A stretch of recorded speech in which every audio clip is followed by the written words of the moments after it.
Hey guys, it's me.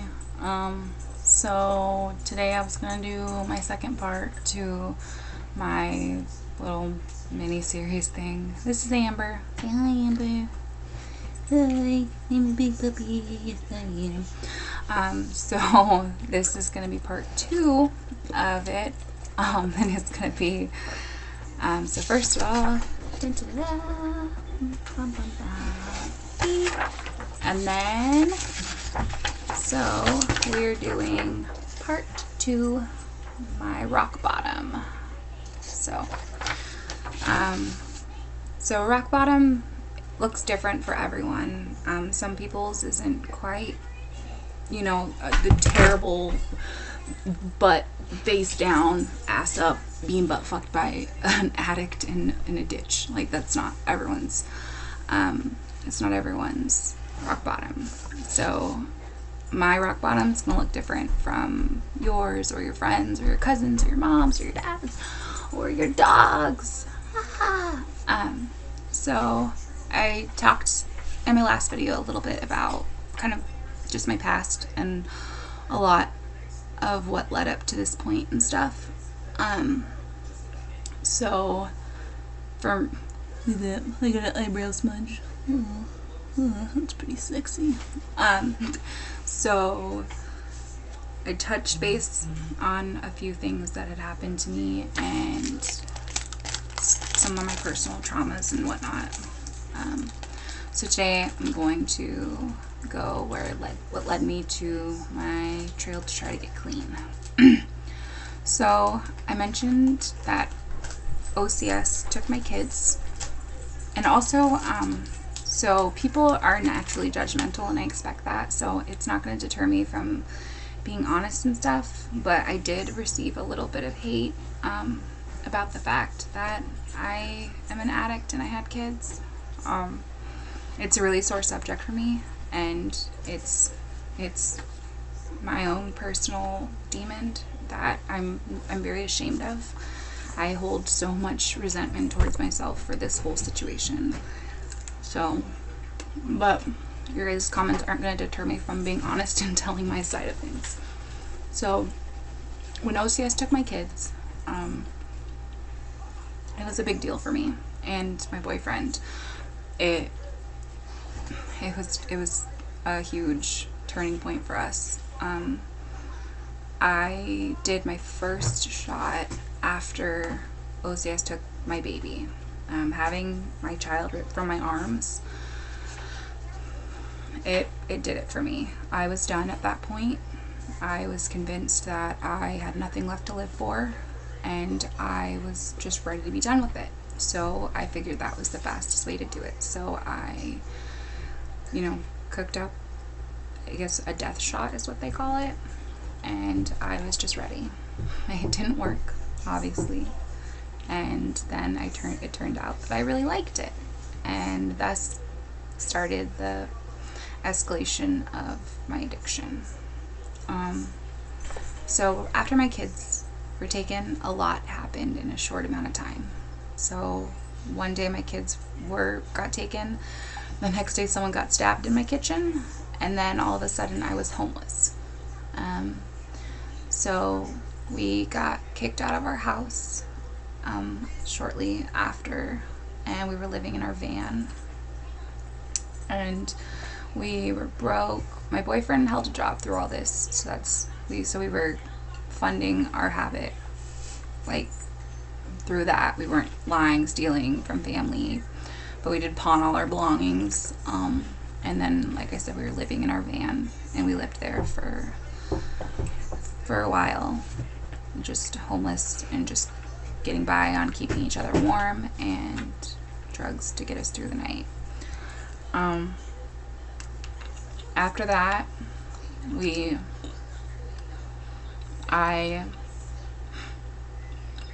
continued on, and I OD'd one night, and my boyfriend was there, luckily, and he helped me back with that.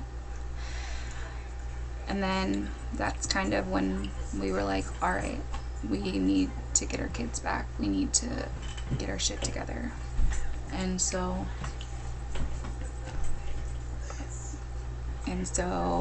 that's what we did. I went to detox, tried Suboxone, tried the bridge device, which I have a video on my bridge device experience, and I showed that a little bit. I basically just jumped on trying to do anything possible to be deemed fit in OCS's eyes. It's been really trying, and it's been really hard on me and my boyfriend. That's part of why getting into rehab is so important for me, is because I have a lot at stake. I don't want to be like this anymore. This isn't who I want to be. I want my kids back. I want my life back. I want to be a person again, instead of feeling like an empty shell. So some of the questions people asked was, if I was an addict, why did I have kids? My older two I had with my ex-husband that I had mentioned, and he was very abusive. One of them, I got pregnant with an IUD in, and during these pregnancies, by the way, I was not a full-blown addict at this point. I was recovered at that point. I wasn't using, and I had an IUD in with one of them, and I actually did plan to go get an abortion. So when you go to get an abortion, they try to talk you out of it pretty much the whole time. Some places you have to get an ultrasound first so they can see how far along you are, so they know which route to take. So as soon as the ultrasound popped up, I couldn't do it. I just couldn't. It was too hard. And I'm not strong enough for adoption. So I had my kids and I loved them unconditionally. I took care of them. I did really well. And then with my last baby, I had a miscarriage. And then I didn't have a period in between that. And then I just got pregnant again. And again, we talked through our options and we decided that we could handle it. So, my baby, I didn't do heroin or anything while I was pregnant with my baby. I was in pain management, so the opiates I was prescribed, I was heavily monitored through my whole pregnancy. I had to do UAs regularly to make sure that's the only medication I had. I did pill counts.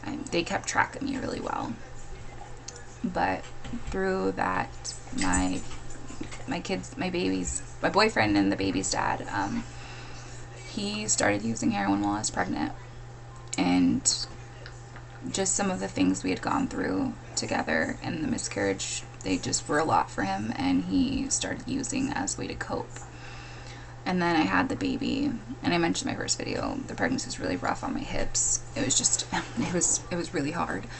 And so I started using shortly after. I regret it more than anything. I'm not proud of it. It's not something I ever thought I would do. I didn't wake up one day and I was like, you know what, guys? I'm gonna start doing heroin. It's gonna be great. I'm gonna love it. It was not the case at all. I hold so much guilt over all of this, and I beat myself up for it every day. There's not a day that goes by that I don't break down. So that's my view on that. And someone also asked if I had borderline personality disorder. I have depression and anxiety, very bad. I don't have any other mental health issues besides those. But I have really bad depression. It's pretty bad. Some days I don't cope as well as others. Sometimes I hide under blankets for hours and just I just can't move. I'm debilitated by it. And using helps with that. Using makes me feel like I can do things. It makes me like myself. It makes me feel better, which is part of why I hate it so much, is because I want to feel like that by myself. I don't want to have a substance to feel okay. So that's that. So if you guys have any more questions, like, please ask me. I really want to like expose what this is like. I want people to understand the deep struggle that us addicts go through and stuff, because so often I hear like, why don't you just stop? Like, you should OD and die. Like, why aren't your kids good enough for you? Why is this not enough to make you stop? Like, every day I wish that I could just stop. Just one day be like, I'm done. Put it down and stop. Like, I wish that little person in my head that keeps whispering sinister things to me would stop more than anything. Like, I hate this lifestyle. I do, which is why I'm trying so very, very hard to break away from it. But so please ask questions. I'm an open book. Like I said, I have one more video for this, which is going to be my future and my goals. And then after all this, I want to do a Q&A where I like collect all the questions that I've been asked through all this and then answer them all. So any questions you may have, think you want to know, just like ask away. I don't care how personal, I don't care how deep, how dark it is. Like, I want to answer them. I want to do that. So let me be the bridge that you cross to learn about us dirty, degenerate junkies. Just kidding. Yeah, so thanks. Bye.